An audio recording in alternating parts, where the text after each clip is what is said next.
Mula sa kabisera ng Inglaterra, sa puso ng Britanya, London, UK. London, UK. Ito ang Channel Philippines Network, Pinoy Radio, UK. Pinoy Radio, UK. Sumasayang papawid, 24 oras. 24 oras. Buong linggo. Sa www.pinoyradiok.com. Ang mga pinakapaborito mga awitin, mga pinakaabangang programa, at mga sariwang balita at impormasyon mula at para sa mga kababayang Pilipino sa UK at sa buong mundo. Pinoy Radio UK.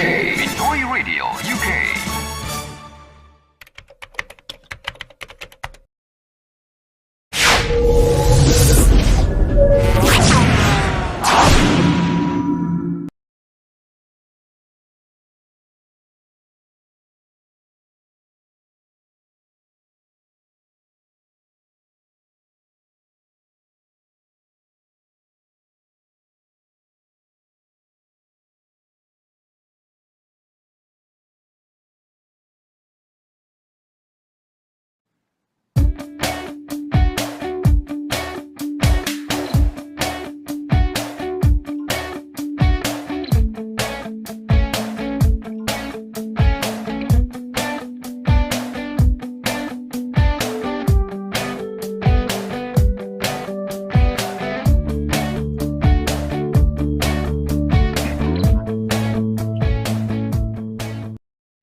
Okay, happy Tuesday mga kaibigan. Good evening ho. Welcome sa ating program. Ako po si SONNY LARAGAN. We're coming to you live on a Tuesday evening. Magandang gabi ho sa inyo lahat. Ayan, so dagdag kaalaman day ho, or night tonight, although 6 o'clock ng gabi, pero alas 4 pa lang ho ng hapon, napakadilim na ho, no?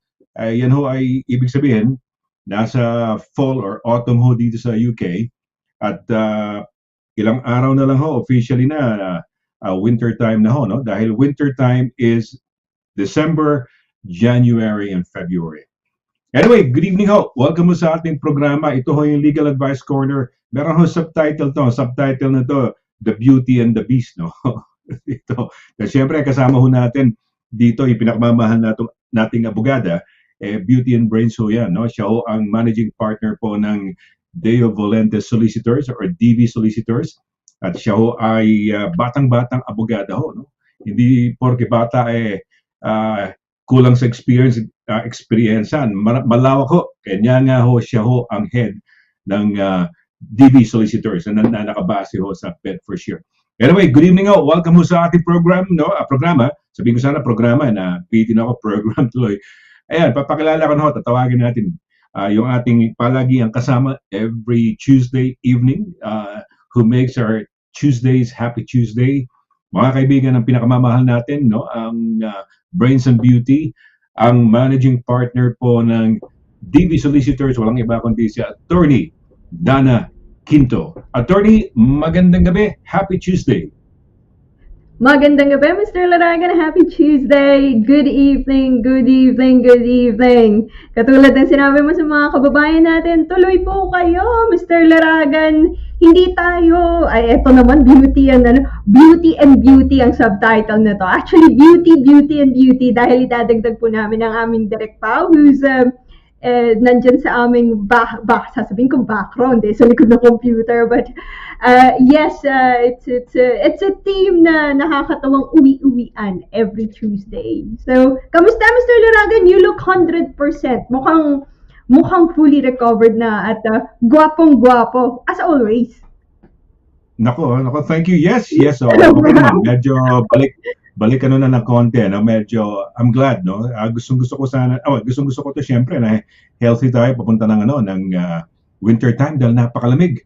Diyan ba sa area mo? Dito nag-uulan. I don't know kung diyan sa Bedfordshire nag-uulan. Kahapon, Lunes ba kahapon? Yeah, Lunes ngayon, Martes, no? Nag-uulan kahapon. Today, hindi kasi today nagkaroon ng sunshine, pero umulan ulit. And napakaaga ng sunset, yun lang, no? Yun. We were driving, may bagong kotse kasi itong si Sol, yung aking sweetheart. At we just did some test driving last weekend. So we went to Kent, we drove all the way to Maidstone, and yeah, we had fun in the way, in the sense that we enjoyed yung bagong toy ika nga, no, namin. So yeah, yun lang. Ay, ikaw naman, Torgy, how was it? How was your weekend, no? Kumusta? Ang bilis ng panahon, yun lang ang masasabi ko, malapit na mag-December. As Oy, you said, winter na winter. I'm looking at my computer ngayon at ang weather, ang temperatura ay 6 degrees Celsius. We're now in single wow. digits here in the UK. 6 degrees na. Malamig na kasi sabi natin for the past few weeks. Medyo weird kasi alam mo yung mainit nung mainit eh. It was warmer than usual nung early November, but then since last week, umuulan-ulan. Hindi ko nga napansin na medyo busy kasi for the last few days eh. So hindi ko napansin talaga na hindi nga ata umaraw dito sa amin sa Bedford. Ito na po yung panahon na halos hindi na po, nakikipagtaguan na po kami sa araw. Matagal-tagal na namin. Are you referring to last week? Attorney, are you referring to last week? No, earlier. I don't think we even had. Okay. Even dito sa Bedford, dito kasi sa Bedford, I think mas malamig kami ng 1 degree. One compared degree to London. Sa London. Kasi marami yung buildings. So, mas insulated ata kayo. Dito, it's pretty open. We don't really have huge buildings here. We were, I think ang pagkakaano ko, maulan-ulan. Madaling madaling dumilim, madaling sunset. It's very cold compared to yung temperatura natin 2 weeks ago. Definitely kumakatok na talaga tayo sa winter. Kaya tama ka, Mr. Laragan. Ito na yung panahon, nag-vitamins na medyo masipag na ako mag-vitamin na ngayon. Nag-vitamin D ako at yung sabi ko collagen tsaka multivitamin. So, masipag-sipag tayo mag-vitamins dahil maririnig mo may mga sumisipon-sipon na, may mga natatrangkaso. So, ano po kayo? Ingat-ingat po tayo at sana healthy tayo lahat ngayong winter dahil eto first winter after pandemic. Tapos na pandemic, 'di ba? I think we can first winter natin. First winter, no? Na tipong actually, 'di ba, yung ngayon dikit-dikit na tayo, mga events eh. We're going to be watching a Rod Stewart concert on Friday. So, dikit-dikit 'yan. Wow. Dikit-dikit na 'yan. Kasama ko si Peps last when was this? Sometime we also watched a concert sa O2. Dikit-dikit din na tao, no? So, yeah. So, tama ka. First December or Christmas time, na wala nang, hindi masyadong mahigpit. Hindi ka mukha last year, December, medyo mahigpit pa, no? Medyo meron restrictions pa tayo. Opo, meron pa mga kung ano-ano. Ngayon, eto na yung almost, actually, wala nang restrictions. Wala nang restrictions. Walang nagmamask. Halos wala nang nagmamask dito. When go sa public space. Ano ba tawag doon? Ano yung compulsory? Yung ikaw lang, bahala ka na kung gusto mo. Parang voluntary. Parang sarili mo na lang. Voluntary na lang. Pag gusto mo mag-mask. Well, it's good. Kung ano tawag dito na talagang pagkaluwag-luwag natin and you're taking your vitamins mo, ano ba tawag dito? Ano ba usually mga vitamin C, vitamin E, D. Hindi pa ako yung booster ko, meron akong 'di ba may 3 doses tayo ng booster, tapos meron pang 4th yata during this time. Hindi ko pa na-miss ko twice. Ikaw ba na meron ka na? Tapos na, excited ako talaga nang sa ulo. Tapos na ako, last month pa ako tapos talagang ako, kumbaga, early bird. Pag ganyan September pa lang ata, Mr. Laragan, nagpa-booster. Nakuha ko na yung invitation ko. So, very pleased about that. Pareho, tapos sabi ko sa inyo, pareho kasi sinabay ako na flu jab at booster sa left Dalawa. So, masakit. so dalawang siya. Okay. Hindi, Masakit. tama yan. Make sure. Mahirap tamaan. Ako lang, naulanan lang ako sa Italy nung last sa Venice, no? Sa Como pala, Lake Como. And yun ang naging cause ng pagkakasakit ko. At yung time na may booster ako na sinasabi natin, yun ang kainitan din ng ano ko nung kaya hindi ako nakapag-show. Na talagang lumala yung yung aking sipot upon. Yeah, Sipot upon tuloy. Ubot sipon. Sibot upon. Oo, sipon. Yeah. No, ganun talaga Yeah, okay. na lahat ng precautions sa health. Ito ang, for me, kahit before pandemic, dito ako parating nagkakatrangkaso na kung sana naman hindi. Ito yung time, hindi tayo sanay, Pilipino tayo. Ako, ilang taon na ako dito, 15 years na ako dito, hindi pa rin ako masanay sa winter. Talagang, nasya-shock pa rin yung body ko. Hindi ko pa rin, parang nanginginig pa rin ako kapag winter na. Tapos, meron akong period niya na siguro 1 week between seasons na hatching ako ng hatching. And then, siguro nag-acclimatize na rin. But I think, dahil ako lumaki ako sa Pilipinas, siguro yung natural climate, yung kwarto ko yung pinakamainit sa buong sa buong opisina. So pag pumapasok yung mga ka-opisina ko, sabi ko, init naman, ang init. Oo nga, no? Pero okay yan. Okay yan. Ano temperature mo? Would you know kung anong temperature? Is it room temperature? Nasa 23? O mas mataas-taas pa nun, attorney, ang temperature ng kwarto? May central heating kasi yung office. Pero for some reason, kasi may sarili akong office, hindi ako naaabot nagkwento na ako about heater, kwentong winter na. Hindi ako naaabot nung central kasi yung central may temperatura yun eh. So may sarili akong maliit na heater na ino-on and off ko. Hindi naman siya, syempre mataas ang energy ngayon, medyo tayo. Electric heater yan, attorney. Yung ba yung maliit o yung ba yung parang radiator type na oil filled? Hindi, yung maliit po na parang fan heater siya. Parang fan. Yeah, yes. Fan heater siya. So okay siya, pero hindi ko parating ino-on kasi din siya, nakaka-dry ng air. Tapos syempre ngayon mataas ang energy bill. So I'm trying to be vigilant as well. Pero yun ang ko na mabilis naman siyang mag-heat up ng room.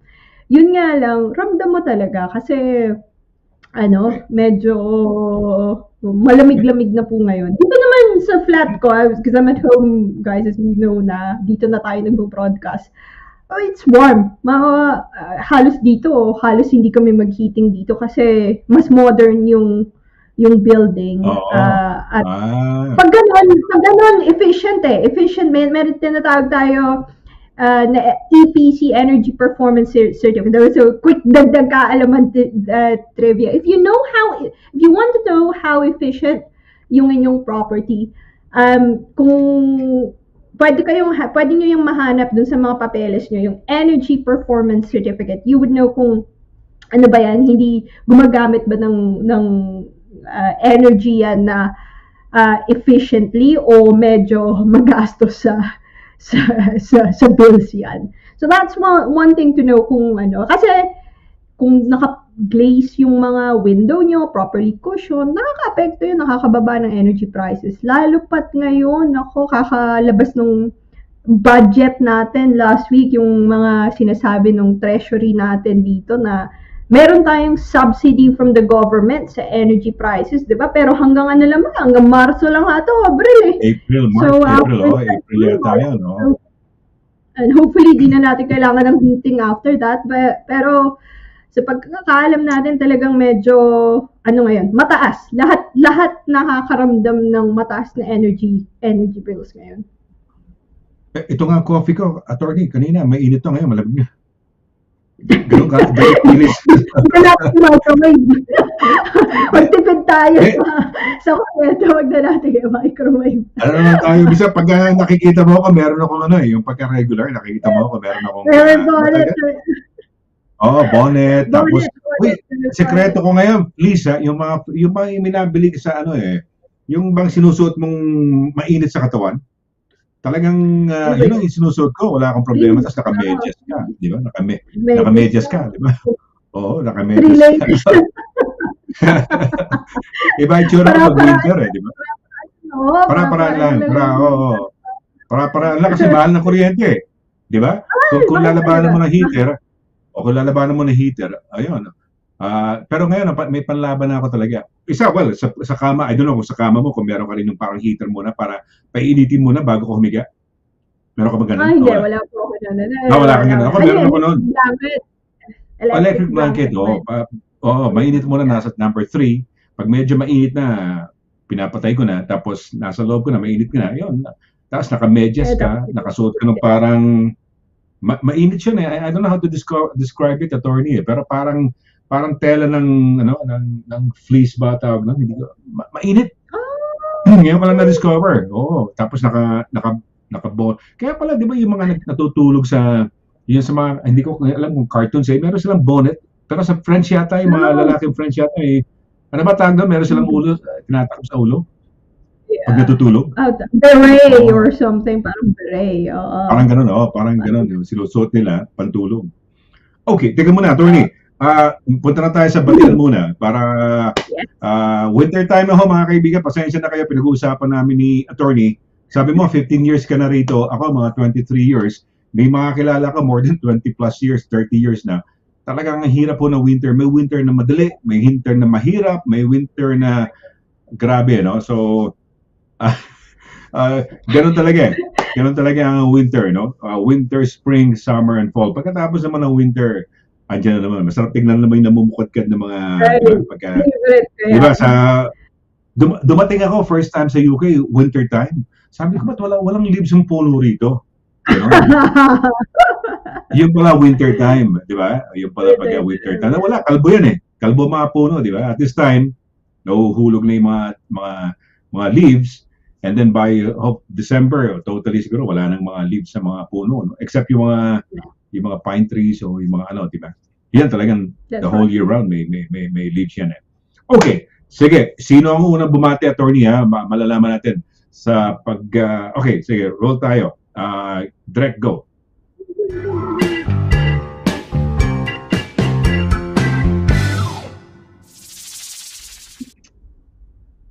Attorney, ito yung fun part natin. Ito yung fun part natin. Yan, huhula ko ngayon. At kung yung mahuhula mo, syempre, di ba? Yeah, ibayin natin. Si Marian Galicia Paner, na-feel ko lang na parang, I don't know, na-feel ko na parang nauna si Marian Galicia Paner, but I don't know. Tingnan natin. Marian Galicia Paner. Let's see.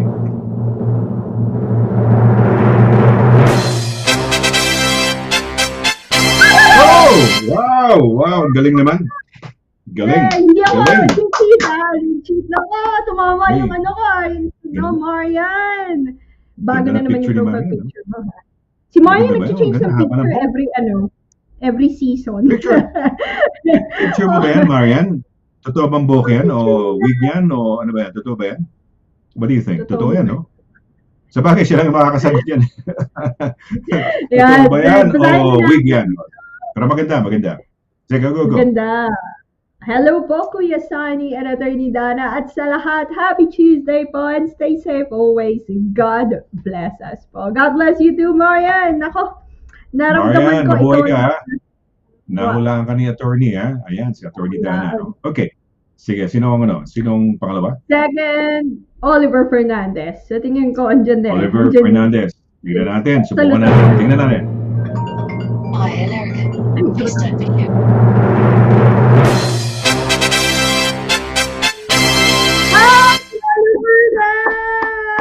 Oliver Fernandez. Ayan. Oo. Oliver Fernandez ang ating galing. Tama ka. So second, no? Oliver Fernandez, yes. Second. Basahin natin. Good morning from the other side of the world. It's the kind of season when the clocks kick back an hour just for us to be able to maximize daylight, which too many of us don't really do much. Tama nga naman siya. This reminds me of our topic today. I bet if Mr. Moon had a good lawyer, he could have gotten more from her Mrs. Sun. Napaka-witty ha. Witty si Oliver. I like that. Dapat nag-prenup. Ayun, may spoiler alert tayo. Baka na dapat nag-prenup si Mr. Moon kay Mrs. Sun nang nakakuha ng mas maraming asset na golden race. Galing naman talaga. Oliver ha, talaga galing. Galing naman Oliver, talagang it provides may kwento, may wittiness, lahat kompleto, no? So maraming salamat. Thank you. And you got it two on two. O parang two ganyan. Two. O sige. Sino kaya Isa yung na lang. number 3? Sino number 3 natin? Sige. Sino ang ating? Naisip ko si Henyong Edgar, yung mga kasabihan ni si Edgar Duway. Henyong Edgar Duway. So that will be my next. Edgar Duway tayo. Tingnan natin si Edgar Duway. Siya nga ba?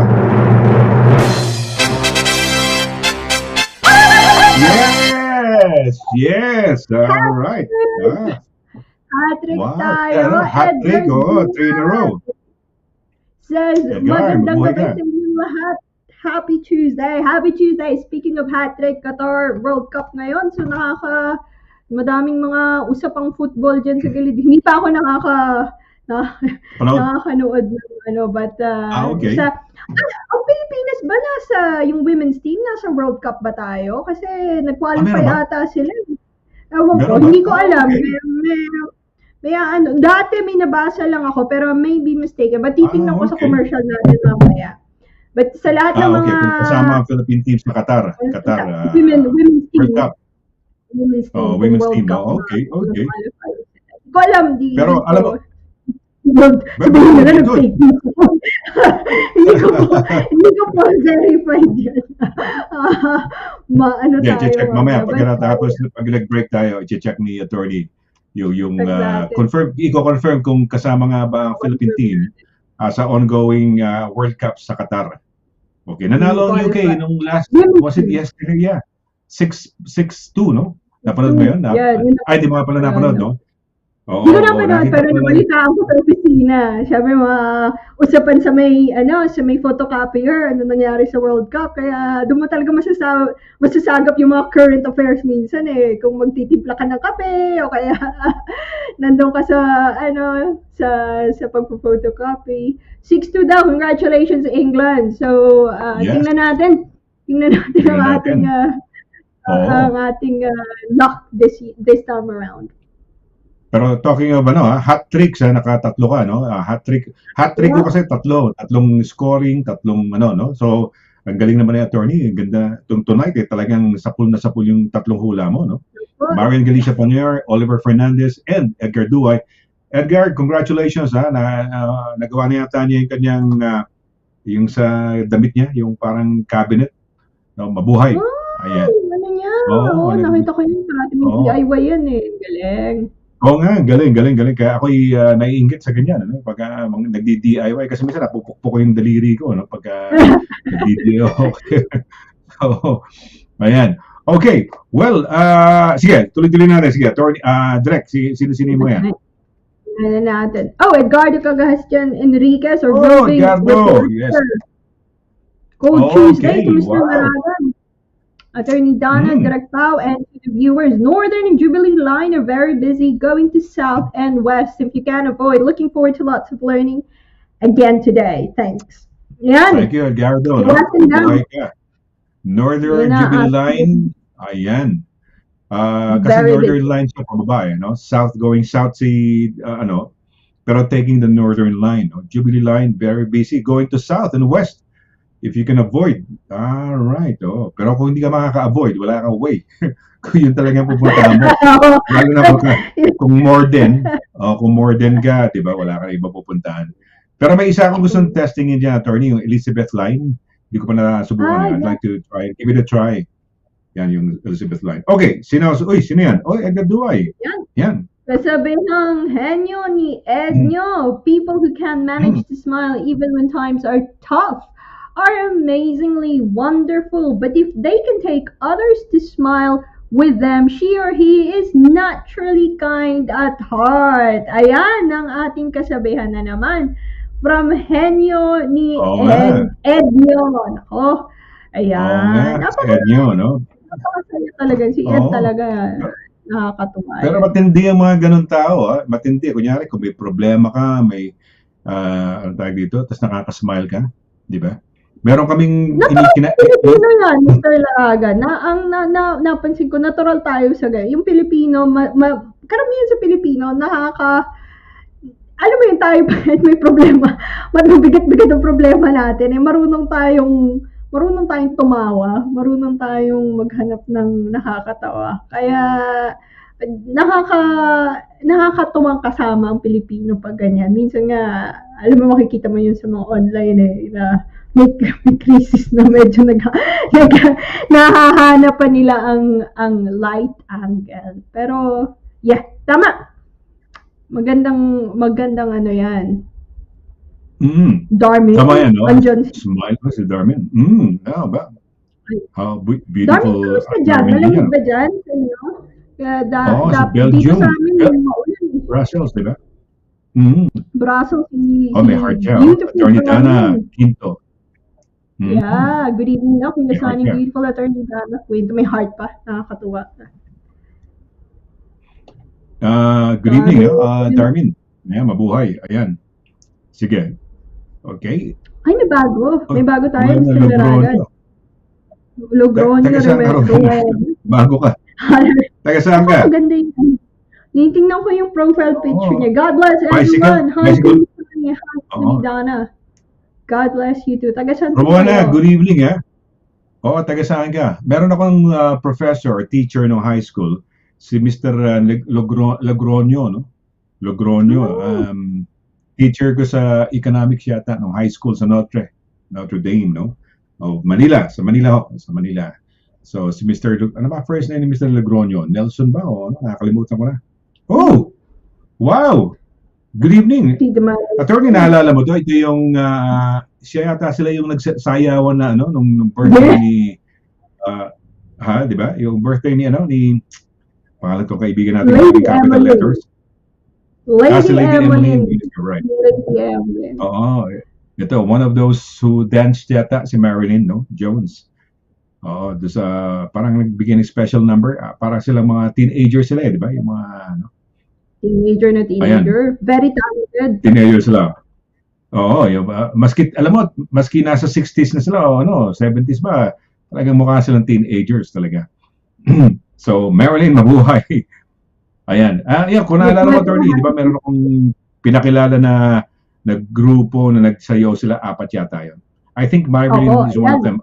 Or kapatid ni Marilyn yung isa sa mga sumayaw. Yeah, si Tita Lola ata yun. Buhay. Kapatid mo ata si Tita Lola, Tita Marilyn eh. So, happy Tuesday din po and good evening din po sa inyo. Nakakatawa makita, very, very youthful looking. Yung mga ladies na sumayaw. Oo nga, tignan mo lang si Emmeline, si Lady Emmeline, di ba? At 75 ba siya? Ilang taon siya nung last time, nung birthday niya? 75. Did you remember? 75 na. Imagine 75. Mukha lang siyang mga 38 years old or 40, di ba? Tama, 38. Batang-bata. Oo, 38. Oo. On a bad day, Batang-bata. 38. Pag on a good day, 30 lang. Oo. Okay, di mo? Okay. Ito, she looks very young. Di ba? Sa age niya. Oo. Ayun, no. Nagagalit si Marian. Nagre-react.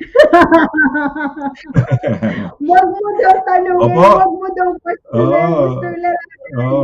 Ang kanyang buhong Ayan. dahil real daw yan. Defamation yan. Gusto ko lang malaman, yan ba'y magastos ba pagka mahaba ang buhok? Kasi shampoo, di ba? Hindi lang shampoo, conditioner. Yan, di ba? Sa bagay po, pwede na rin yan, Attorney, dahil makakatipid ka na sa gupit eh. So, Ayun. bawiin mo na lang sa conditioner at saka shampoo. Dahil, unless siya nagugupit na sarili niya. Pwede, have you ever tried doing it sa sarili mo, Attorney, na ikaw na nag-trim ng buhok mo? Hindi, pero Hindi na-try ba? ko sa ibang tao, sa ibang tao. Okay. Nag-experiment. Sabi ko, gusto niyo daw ng bank. Sabi ko, sige, nag-volunteer ako. Sabi niya, nag-ano ka na ba? Nakapagupit ka? Sabi ko, hindi, YouTube lang natin. Hindi. Banks? Okay. Safe to say, hindi siya naging return customer ko. So, kaibigan ko to, isa sa mga childhood friend ko. Naglolokohan lang kami, pero mahirap. Tinuloy mo? Sa Tinuloy mo ba? Ginupitan mo, attorney? Tinuloy mo? Ginupitan mo? Slide lang, bangs lang. Slide lang. Konti lang. Bangs Oo. lang. Hindi ko na tinuloy. Hindi na. Ako rin, nakasubok na ako niyan.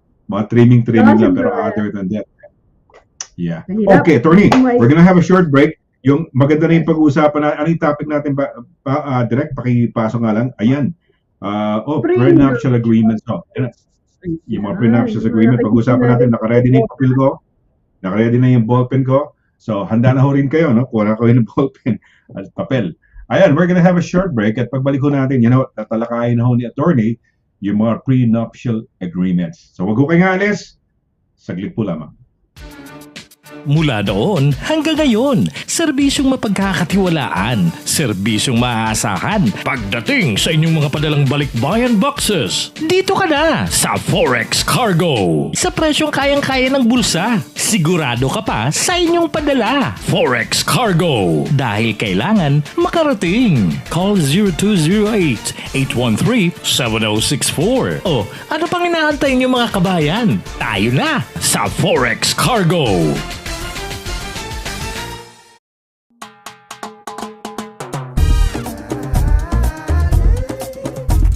100% all natural.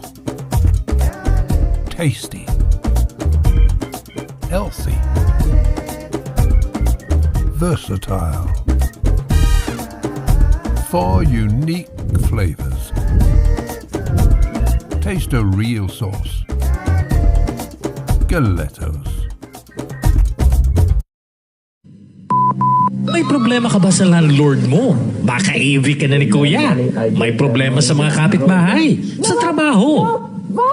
O kaya naman kay Mister o kay Mrs. Haway tungkol sa mala, mga may utang, mga aksidente, daing o laban sa ospital or sa NHS. Harassment? O baka naman may stalker ka na gusto mong ireklamo? Punta na sa DV Solicitors para matulungan ka pagdating sa mga litigations at iba pang mga legal concerns. DV Solicitors at 2nd floor, Howard House, St. John Street, Bedford, MK42 0DJ. Tumawag sa 01234-350-244 or 01234-225-188 o kaya naman mag-email sa d.quinto@dvsolicitors.com. Visit our website at www.dvsolicitors.com. Mula sa kabisera ng Inglaterra, sa puso ng Britanya, London, UK. London, UK. Ito ang Channel Philippines Network, Pinoy Radio UK. Pinoy Radio UK. Sumasahing papawid 24 oras. 24 oras. Buong linggo. Sa www.pinoyradiouk.com. Ang mga pinakapaborito mga awitin, mga pinakaabangang programa, at mga sariwang balita at impormasyon mula at para sa mga kababayang Pilipino sa UK at sa buong mundo. Pinoy Radio UK. Pinoy Radio UK.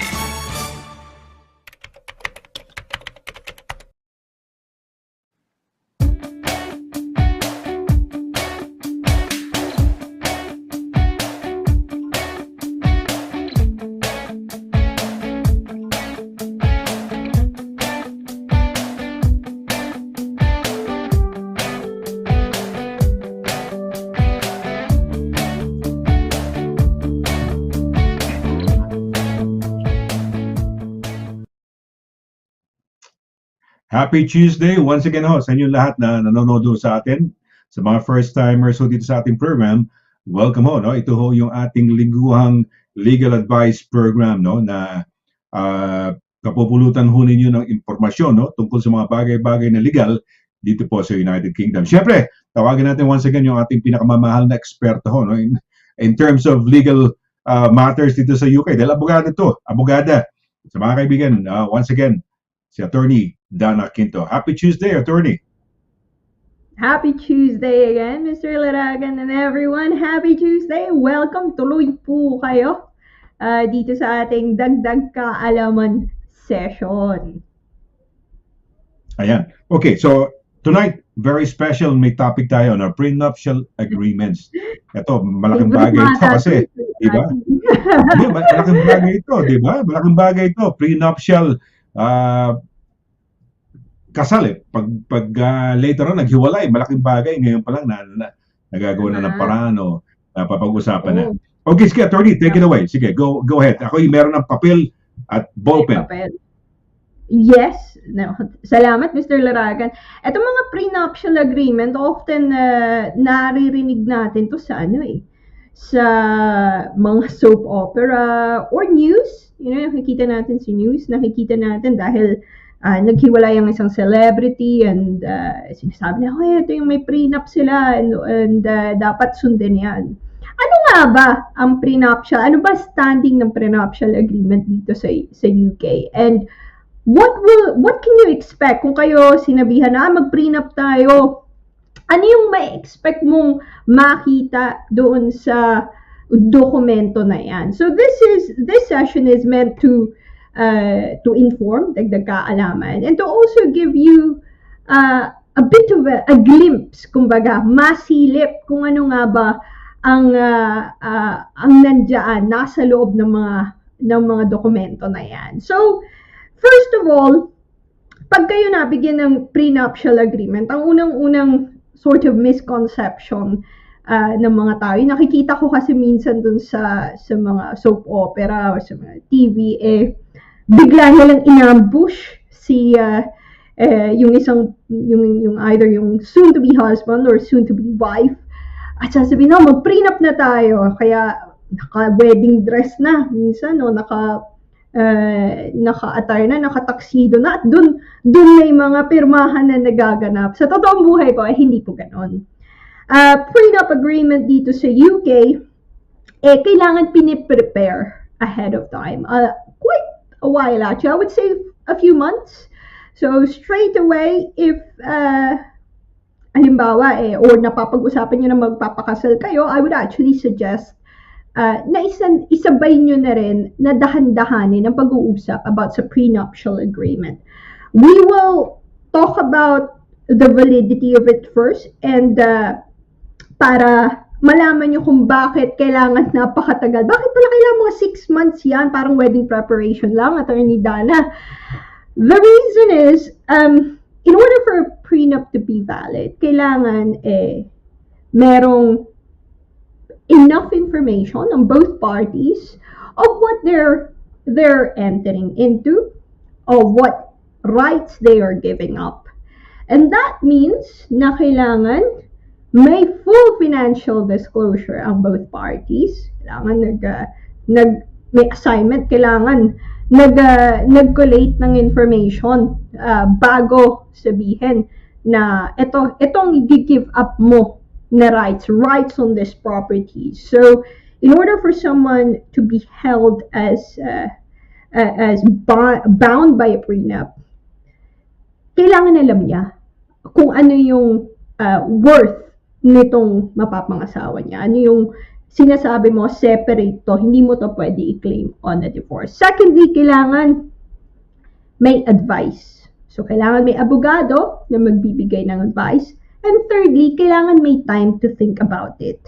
So, hindi pwede na nabayaran na lahat, na-announce na lahat, mapapahiya yung isang partido. So, ibig sabihin, mape-pressure kung hindi magsasign ng agreement. So, in the UK, yun ang mga elements na kailangan in order to prove na meron ang na valid, fully valid ang isang prenup. The actual prenup in itself, again, another common misconception is automatic yan. Basta nag-sign kayo, automatic na yan. Bawal na, hindi na forever and ever. Bawal na nating puntahan ng korte. That's also not right. Dahil ang isa sa may expect nyo sa isang prenup, pagbabasahin nyo, hindi lang po yan one page. So, kita mo may mga soap opera, parang isang page lang yung inaano nila. Medyo madami-dami pong pages yan. Dahil nga dun sa mga impormasyon na kailangan ilagay at dahil i-explain talaga kung ano ang may history lesson pa yan. Most of the prenup na nakikita ko, nilalagay kung ano yung pinagmulan. Pinaka kilalang case dito, which is Radmacher and Granatino in 2010. Yan talaga ang binabalik-balikan namin mga abogado. If you're a law student, that would be an interesting case law for you. If you look it up, it's again Radmacher and Granatino in 2010. Yan ang nagbigay ng guidance sa korte kung paano nila ititreat ang isang prenup. So, what we're sure of as lawyers is hindi pwedeng i-exempt ng prenup ang court. Hindi pwede na absolutely wala ng jurisdiction ng korte. So, check pa rin ng prenup, check pa rin ng korte kung reasonable ang prenup nyo. So, may pagkakataon pa rin kayong pareho na pumunta sa korte, but kung reasonable naman, i-uphold ng korte ang prenup nyo. So, kailangan pa rin makapasa yung prenup nyo sa test of reasonableness. Not just now, but in the future. So, at the time of your divorce, it will have to pass the test of reasonableness. So, makikita nyo, what would you expect? May mga explanation nun kung ano yung standing ng prenup sa UK jurisdiction. May explanation ng pinagmulan. May explanation kung ano yung kailangan para mabuo tong prenup. Maging valid ang prenup nito throughout its life. So, mabubuhay yan as long as i-change siya. As long as siguro kakailanganin nyo na siya, or as long as may final order yung korte. Also, ilalagay doon na sasabihin na pag sinainan mo to, ibig sabihin, binasa mo to. Dahil, sabi nga, kailangan mong puntahan ang isang abogado who's competent in giving you an advice here, who will explain to you kung ano yung i-give up mo na rights. So, when you also see a prenup, nakalagay doon, nakalista, full financial disclosure, ano ba yung mga ari-arian na mapapangasawa mo, at ano ba yung inaangkin niya na kanya as separate property. So, there will be a list you will see there. Ito pala yung ayaw niyang ibigay sa akin pag naghiwalay kami. At ito pala yung magiging deal namin. Ito pala yung magiging hatian namin kung maghihiwalay kami. O ito yung settlement na ino-offer niya if ever we reach what we call a permanent breakdown of marriage.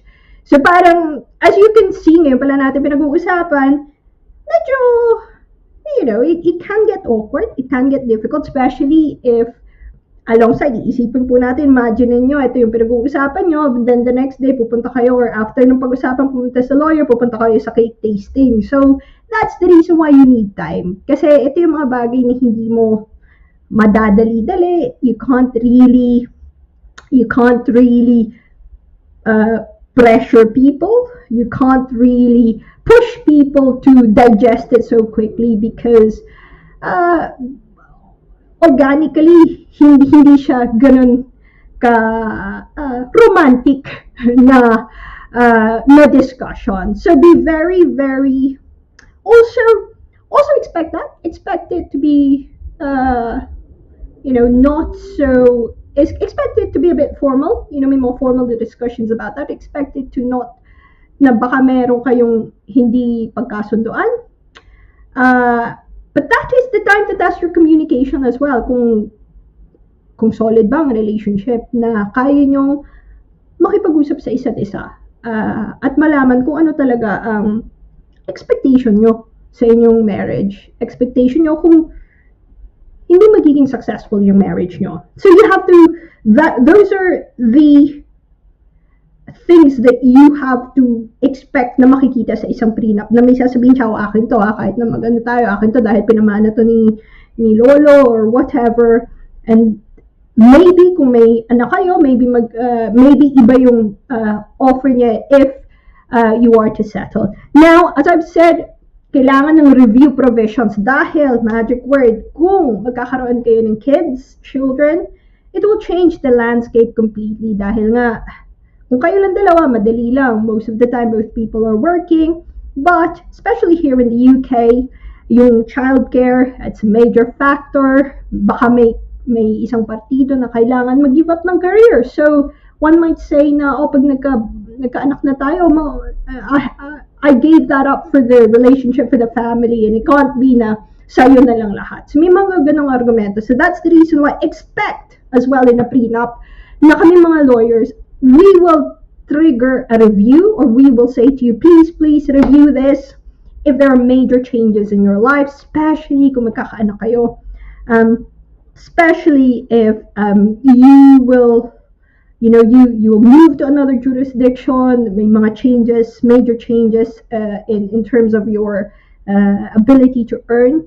And also, just by time passing, 5 years normally ang nilalagay namin, you have to review it every 5 years. So, please do, hindi lang yan lip service. Dahil nga, as what I said earlier about validity, magiging valid lang ang prenup kung reasonable yon sa inyong sitwasyon. Kung naaayon yun sa sitwasyon nyo, in the future, kung gagamitin nyo na yung prenup. So ngayon dito tayo, 2022, hindi naman natin alam mangyayari sa 2032, di ba? Or 2040. So, it's best to review it as we go along so that we can keep up with the changes in the relationship. So, ang major takeaway natin dito, medyo freestyle ang ating discussion ngayon, is because we've talked about it a number of times dito sa ating show, and it's one of those things that I would just like to come back every 6 months. You know na kailangan natin, alam nyo na ang tema sa financial, nagbabalik tayo dito sa divorce series, alam nyo na ang tema dito, kailangan may financial disclosure, kailangan may independent legal advice, kailangan may time para i-digest itong mga nangyayari na to. Kailangan reasonable at updated ang prenup nyo if you really want to keep it as fresh, as valid as possible. It has to be regularly updated. May mga trigger events. And kailangan klaro doon kung anong mangyayari, kung anong gusto nyo mangyayari. We said pros nito, sabi ni Mr. LARAGAN, at least mafo-foresee nyo as much as possible. It's hindi perfect. But, kung mangyayari man yung hindi natin gustong mangyari, hopefully, hindi na ganun kalaki ang magiging argumento ninyo dahil napag-usapan ninyo na from the start. However, from my experience as well dealing with these cases, yun nga ang feedback, unromantic yung dialogue, although, kahit unromantic, may mga tao talaga na practical. May mga tao na kayang-kayang pag-usapan nila to. But, it depende to sa inyo. At the end of the day, kayo ang magiging mag-asawa. Kayo ang ang boss ng inyong buhay. So, it may be for some people, it may not be for some people. If it is for you, do it properly. Kumuha ng abogado to draft it. Wag lang mag-draft na sari-sari. I've heard of people trying to do it themselves. Please, get independent, hindi lang independent, get a solicitor, get a lawyer to draft it for you. And kung may mga ibigay ang lahat ng impormasyon. Ang aking warning lang is it can be stressful dahil stressful na yung environment when you're doing wedding preparation. Allow a lot of time for it, as much time as possible. And if kung kailangan nyo ng break from the conversation, magagawa nyo, magsabi na, muna natin pag-usapan ng 1 week, may time pa naman tayo. So these are practical example, freestyle discussion dahil as I've said, we talked about it. I just want to give you a glimpse, isang pagsilip sa kung anong mangyayari. So, a few documents, normally about a few pages, hindi lang isang page. Lots of provisions in there, pero most of it, ito yung pinag-usapan natin ngayon, yun ang major points na itatalakayin ng dokumento na hanapin nyo, if just in case you've been asked to review a prenup at maghanap ng abogado before punta kayo sa abogado, hanapin nyo itong mga sinasabi ko and you can see how this all tie up. But still, get independent legal advice and we will let you know later kung ano yung aming mga contact details. Not necessarily yes, but still, kung gusto nyo dun local sa inyo, get that as well. So, that is our quick guide, freestyle discussion about prenuptial agreements. Isang pagsilip kung ano nga ba ang inyong what you can expect when you have a prenuptial agreement in front of you. Ayan, nako. Alam mo, na-intriga ako dito sa Radmacher at saka Granatino, na kaso. Ito pa lang si, Yes. Aires pala to si Catherine Radmacher. Yung kanyang friend, well, she's German. The husband, the ex-husband is Nicholas Granatino, no? And banker right. yung si Granatino, si Radmacher she's an heiress, mayaman, and malapit na sila yung ikasal, mayaman, no? So, para pinush ng family na magkaroon ng antinuptial, they call it antinuptial, pero prenuptial yun, no? Na agreement. Eh si Franz, who was a banker that time, hindi na siya nagkuha ng independent advice, basta parang pinabayaan lang. And then later on, when they separated, so in 2006 yata, 1998 sila kinasal, o nag-asawa. 8 years after they separated, or they divorced, they have 2 kids yata. Hindi ko alam kung daughters, no? Pero very intriguing to. This was in 2010, a case in 2010, di ba? Tama. Oh. Correct. So, yes, it's 2010. One of my most favorite cases of all times. Isa sa pinaka-paborito kong kaso. I would never forget that Radmacher and Granatino. Kasi, yun ang unang year ko sa law, 2010. Nandun ako sa first year ko when I was still studying. Napakalaking, talagang controversial na kaso yan when I was studying. I've seen the case develop. I've seen drafting develop because of that case. Just because of that, yung guidance na binigay po nila, best practice guidance since then. And so far, hindi pa naman masyadong, may mga tweaks. Pero doon talaga yung binabalik-balikan namin. And to think, Mr. Laragan, 12 years ago lang yan, 12 years ago lang po yan na nagkaroon kami ng guidance from a higher court about prenuptial agreement. It's a show of times, I think. Yun ang sort of a change in a modern society na mas padami. Simula po niyan, dumami ng prenup.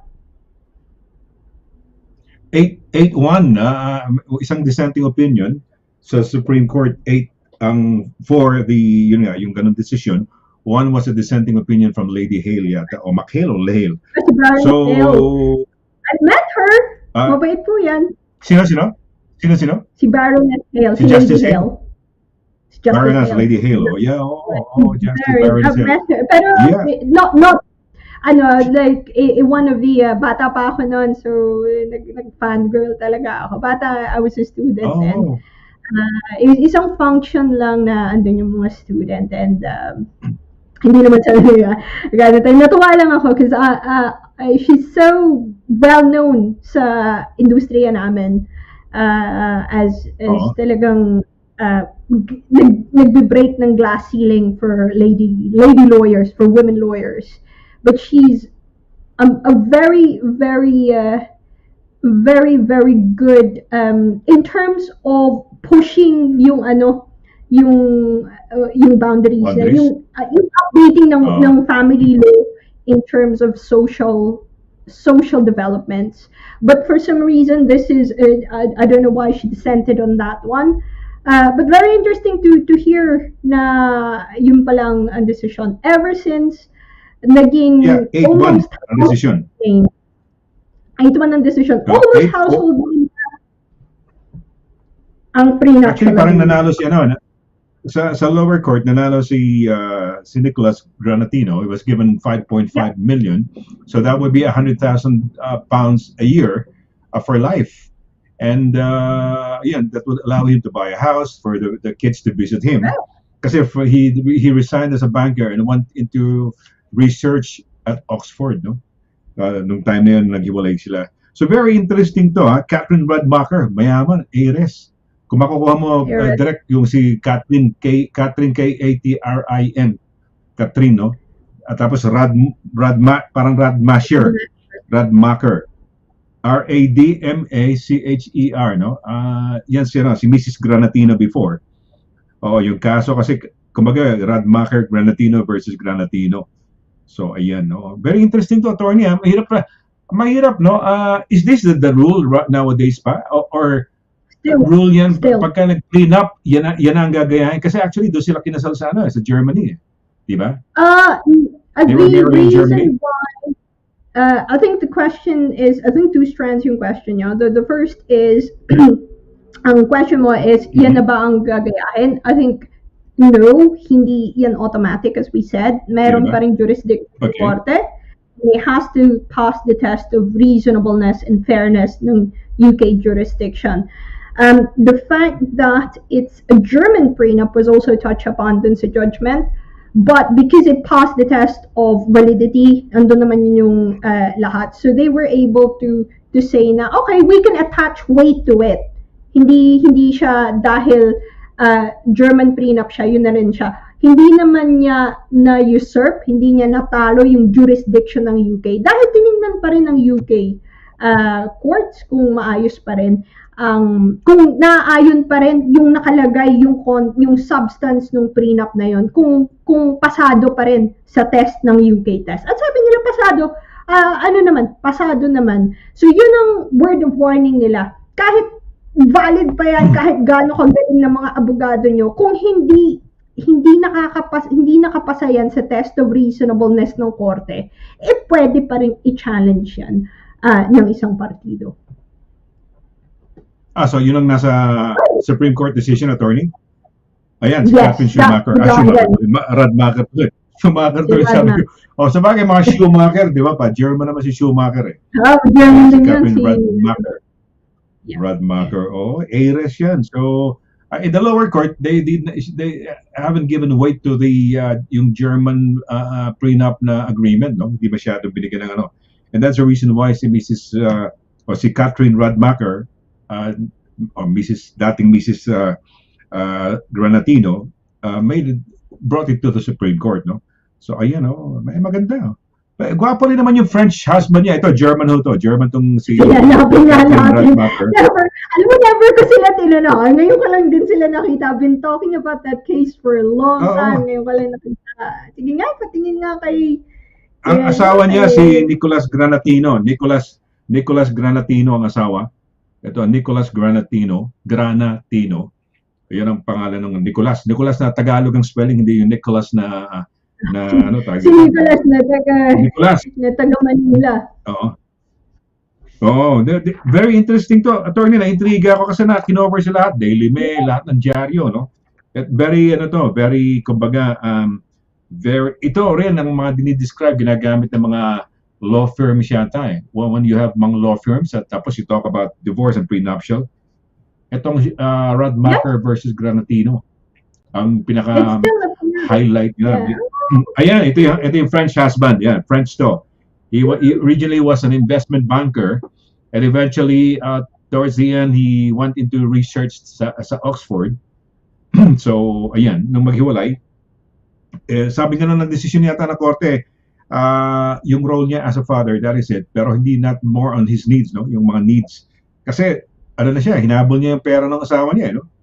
He was, in the lower court, he was granted £5.5 million, and that would afford him to buy a house in London for the kids to visit him. Plus, that would be $100,000 a pounds per a year for life, no? Siguro sabi ni Catherine, teka man, hindi na tayo nagmamahalan, hindi na kita mahal, eh. Habulin ko to, mayaman naman ako, eh. I can afford to sa litigation, no? So na-deny yung appeal ni Granatino. So ayan. Attorney, salamat dito. Na-intriga tuloy kami dito kay Radmacher, no? Radmacher na si Catherine. Sino kaya asawa niya ngayon, no? Boyfriend, no? That was 2010. 2006 nag-iwalay ka. Ang tanong, may pangalawang prenup pa kaya siya, di ba? Nag-succeed yung unang prenup niya. May prenup kaya uli siya, di ba? Oh, magpi-prenup yan. Actually, it was upon the instigation of the family because so parang bago namin ilipat yung itong kayamanan mo, yung inheritance mo or whatever, mag-prenup ka na muna dyan. Ganon. So, it was actually Most of upon the the time, instigation of the family. most of the Most of time, the ganun time. talaga, Mr. Laragan, kasi may, if it's an inherited from experience, especially may inheritance or may expected inheritance or, because of tax na management. Hindi naman to evasion, we're talking about lawful tax management. So meron silang mga plano niyan kung kailan ililipat yung mga ari-arian. Pero kung sa tingin nila, it's always consideration yan. O paano pag nag-divorce, how can we ensure that the assets are still within the family? So isa yan sa consideration talaga nila na isa sa motivation is coming from yung mga upper generations who probably accumulated the wealth or accumulated the wealth from previous generations at they're expecting na itong generation na to ipapasa din with further generations at hindi mawawala sa pamilya ang kayamanan. Ayun, ako, hirap. Kamukha ng kaibigan ko, mga heredero sa, yung mga mayayaman from Bacolod, and Ilonggo, kababayan mo. Hindi ko naman mention yung apelyido. Very, very prominent yung surname. Kaibigan ko yun. Ang tawag dito, sabi niya, pag nag-asawa daw siya, magpi-prenup daw siya. Sabi niya, gano'n. Yeah. Samantalang yung sister niya, older sister niya, wala nang prenup. Yung asawa niya sa Amerika, talagang wala. Talagang kinuha pa niya yung kanyang inheritance, yung share niya sa family. Pero wala siyang prenup. Gusto nung tatay yata, pero hindi siya. Alam mo, na in love yung babae. Pero Filipino pinag-usapan natin na kaibigan ko. Very, very wealthy. And the father was, I don't know if he was assistant dean of the College of Medicine sa UP, College of Medicine. Mahusay. Mayaman. Pati mother niya, mayaman. From a wealthy family. Siya mayaman, mga sugar plantations, alam mo sa Bacolod. Pero wala pang girlfriend. Yeah, but, I don't know kung magkakaroon pa ng girlfriend ba yun, Kung nanonood ka, mag-asawa ka na, huwag ka na magpa-prenup. Wala naman prenup. Pero sa bagay, sa kanya, wala tayong pakialam sa kanya kung gusto niya mag-prenup, di ba? If they want, tama yan. If they want to protect your wealth, di ba? Yung nilang kayamanan. Kamukha ni Direk, kunyari, magagalit yung mama niya pag kinasal siya ng kailangan may prenup, di ba? Direk, ikaw ba mag-prenup ka? Kailangan ko ba mag-draft? Yun ang wedding. Siya to rin Ako magda-draft. Kita mo, may prenup pa si Direk pagka kinasal, Pero it's a reality of life. It doesn't sound good, pero ganun may mga ganun. Lalo na kung galing from a rich family pa yung either one, So magre-require talaga yan. Pero kung kayo lang at hindi minsan wala yan di ba? Sa hirap pag ginawa nga usapan, di ba? Pero tama. Ayun. Oo. Okay, well, maganda yung discussion natin. Na-intriga ako niya, Tony. Thank you very much kay Catherine. Pakita mo ulit, Direk, mukhang maganda pa rin, maganda pa rin si... yun. Okay. Ayan, magandang question. Alam mo, napakahusay na tao nito. Is there an ironclad prenup? Tama ba? Ironclad, di naman yan. Maayos, di ba, Attorney? Tama ba? Kumayos. But if you mean na bawal na talaga siyang i-review ng korte, at this stage, hindi pa rin na-exempt yung jurisdiction ng korte sa United Kingdom. So, pwede ka pa rin i-review ng korte yan. Hindi mo pwedeng absolutely i-bar ang korte dito dahil sasabihin ng korte, nope, family court is quite strong. We can review all circumstances of the case. We can attach weight to all circumstances of the case. At kung may prenup ka, okay, titingnan namin yan. Kung reasonable yan, we may attach 100% weight to it. But kung sa tingin namin hindi yan naaayon at hindi yan fair in this circumstance, then we can't. So Yes and no. Yes, if you've taken all reasonable steps to make it fair, but hindi mo pwedeng, kumbaga, completely eradicate ang korte, ang jurisdiction ng judiciary. Bakit kaya? Why did they choose to get divorced here? Yung mga actions that were taken, no? Dito ginawa, samantalang they were both wed in Germany. German national yata si Schumacher, si Radmacher. French yan. I would imagine na dito sila naka-base.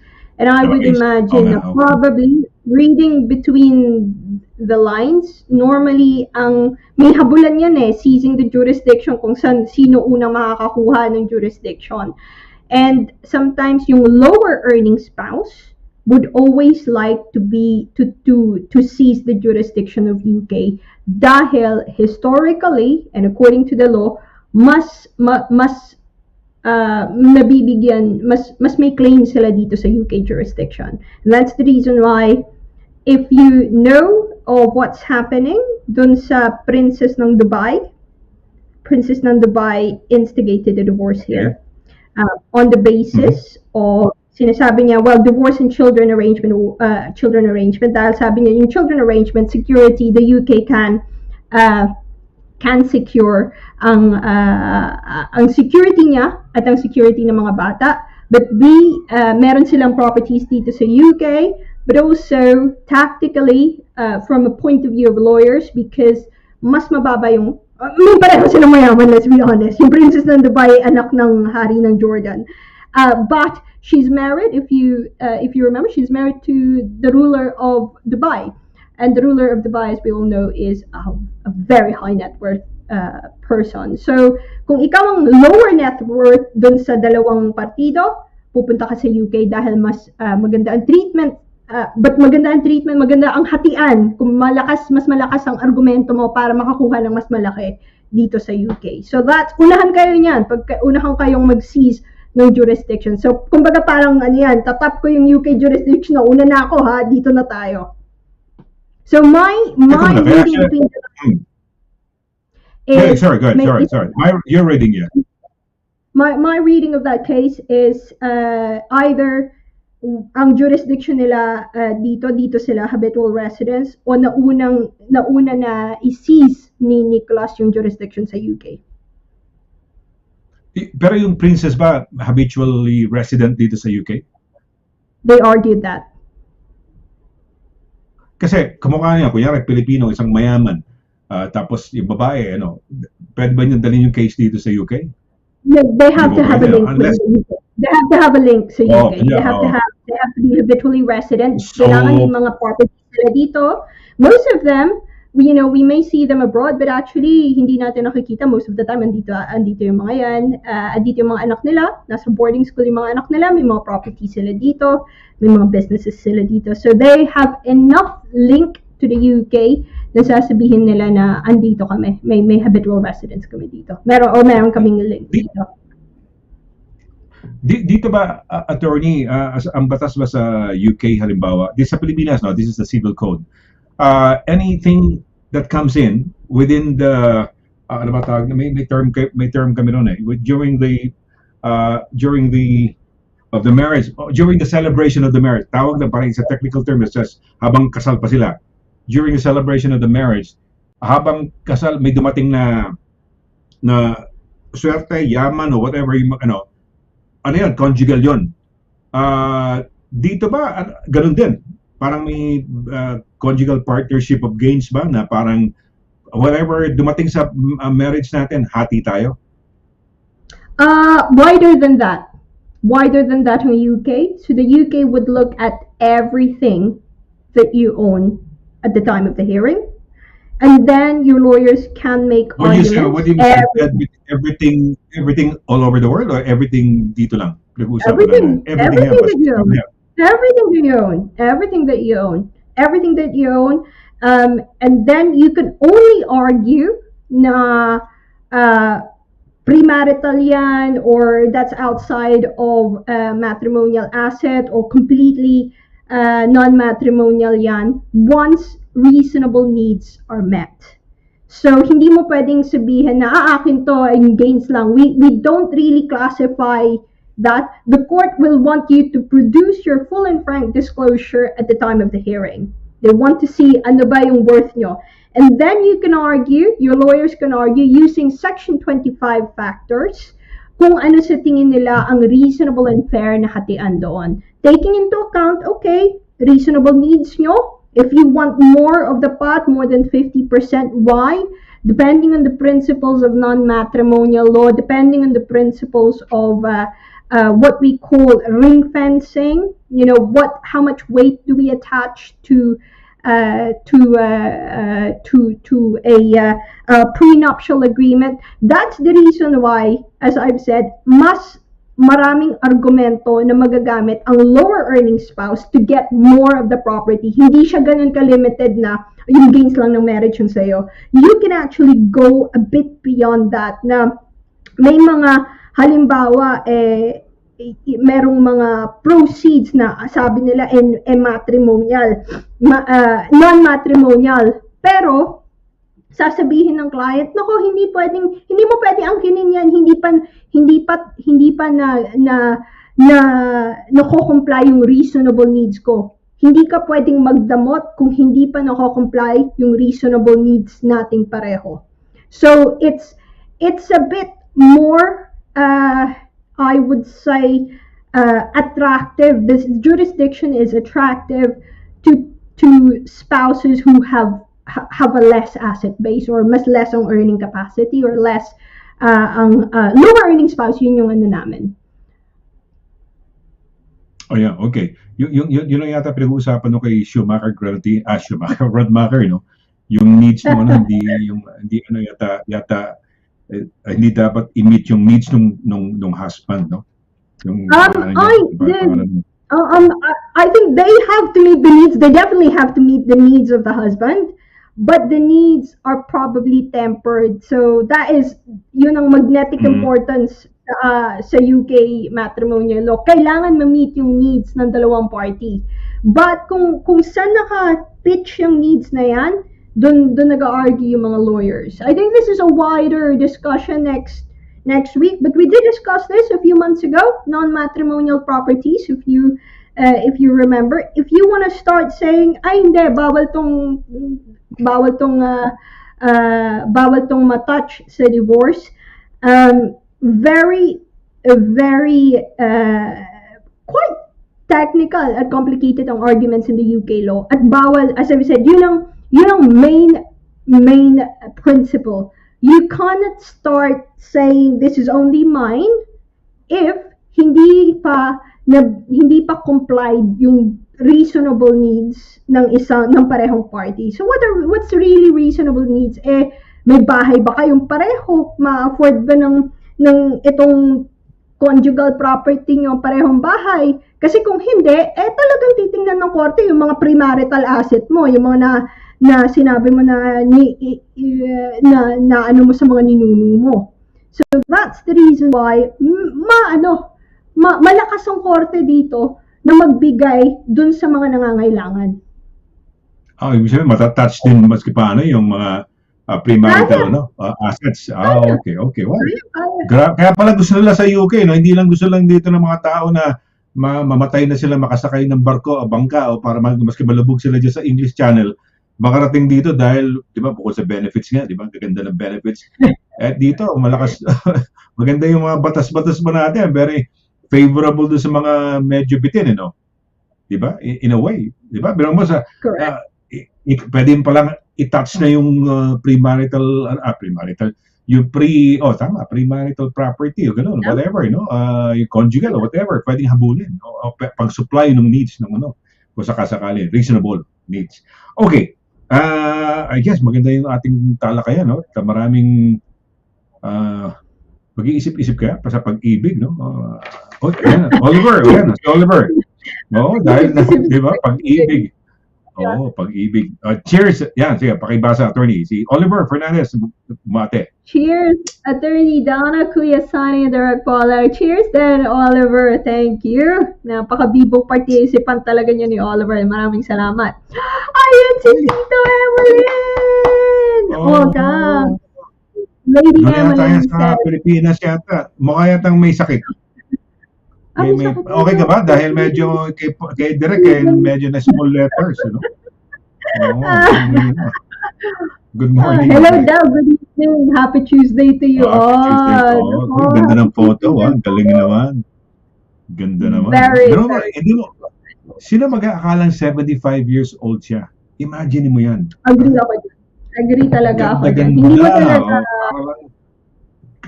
minus 25 years. Sabihin na natin parang 20. 50-year-old, ano. Oo, ayun, oo. Uy, si Analu. Antipas na nasa beach ka na, Analu. Amazing Tuesday evening po, Attorney Donna, Sunny, Direct and to all viewers. Stay safe and healthy po. God bless us. God bless you too, Analu. Ganda ng panahon natin mag-change ng profile picture ngayon na. Puro bago ang profile picture ngayon na. Ano ba dapat pagka winter maglagay ka ng summer photo? Ganon? Sila. Laragan na. Oo, hindi, tama yan. Uy, ang gaganda naman nila. Talagang bilib na bilib. Saludo tayo sa ating mga ano. Happy Tuesday, Malu. Meron tayong ano parang masugid na nagpunta ako sa Lidl mamili, no. Hindi ko lang meron pala tayong isang kumbaga parang regular viewer si Cesar Baya. Sa mabuhay nga Cesar, no? Cesar Baya. Oo, nakakatuwa naman. Oo, unang tanong niya sa akin, kumusta ho yung ano niyo? Yung nga sa Italy kong biyahe. Sabi ko, okay, alam mo. Mabuhay, no? Kamusta daw? Cesar Baya. From Isabela. Isabela. Ayan, mabuhay. Mabuhay ka, mabuhay. Si Logronyo, taga saan, hindi pa sumasagot. But anyway, Miss Logronyo, ano first name ni Logronyo? Taga saan ka, but mabuhay ka, no? Okay, well, I hope you guys had a wonderful time dito sa ating yung ating dagdag kaalaman, no?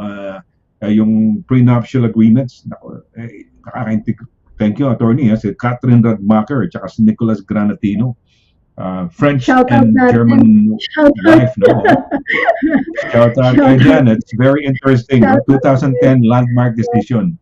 Okay. All right. Well, I guess, attorney, baka may naalala ka pa, may mga shoutouts ka, at paano kang kukontakin? Go right ahead, please.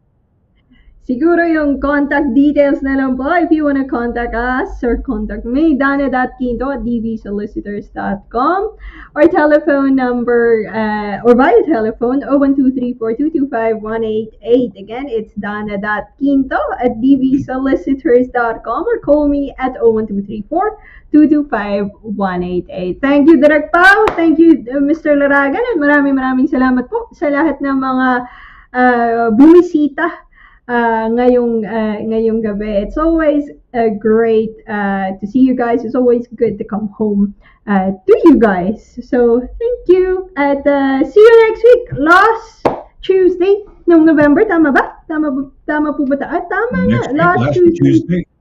No, November. Imagine that. Last Tuesday. Okay. Tapos December na actually, no? Naku, malapit na birthday mo, attorney, ha? Oo, para malapit na. Hindi ka para ka nga si Lady Emmeline, no? Hindi ageless, no? Talagang very beautiful. And then, well, we're so proud of you sa ka nakakita ng abogadang very very beautiful and young looking, di ba? Iba nga gustong mukhang bata. Isa na ako rin, gusto kong magmukhang bata, pero hindi pa pwede. So, yung feeling na yun, at least makita lang kita, attorney, feeling na ako, parang bata na rin. Ayan.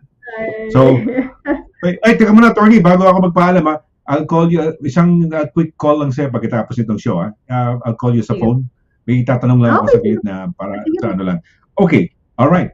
So, papaalam na tayo. Ayan. So I guess it's time for us to say goodbye. Nasabi mo na kung saan ka pwedeng kontakin? Nasabi na ba? Sabi na po. Okay na ba? Yes, Okay na. Okay na. Okay na. Ayan, oo. Nako. And next Tuesday na ho, December naman, month of birthday ho ni Attorney yan. No? So tama-tama, pinapanganak ka, bagong taon, di ba? Magbabagong taon na, malapit na, no? Diba? So, malapit na. December na ho, mga kaibigan. At may kaibigan ako, uwi ng December. So, mabuhay. Okay. Well, I hope you guys had a wonderful time tonight. Marami tayong natutunan yung pre-nuptial agreements. At very intriguing ho ito, no? Maski paano. Kung may mga questions kayo, don't hesitate to contact attorney. Kung may paglilinaw pa kayo, syempre, baka minsan nahihiya kayo magtanong, pwede nyo hong itanong ng direkta, no? Kay attorney po. Okay, so sa ngalan ho ni Attorney DANNA QUINTO, yung ating legal advice expert po in terms of legal things dito po sa United Kingdom, at sa ngalan din po ng ating direktor ng ating programa, no? Na kung di dahil sa kanya, siyempre, kami ni attorney ay hindi makakapag-broadcast at we won't be able to touch you. We're touching them by way of our presence and our voices, no? Hindi ho mangyayari kung di wala ho sa ating director. So, malaking bagay din ho yung ating technical arrangements, no? Yung ating technicals dito sa ating show. So, sa ngalan din ni ating director, si Paula Perez, ito po si Sonny Laragan, nagsasabing thank you very much sa inyong walang sawang pagsubaybay dito po sa Legal Advice Corner. Let's do it again next week, no? Happy Tuesday again next week. Sabi nga ni attorney, last Tuesday yata for the month of November. So till then, take care, God bless, and good night. Bye. Good night. Bye-bye. Good night.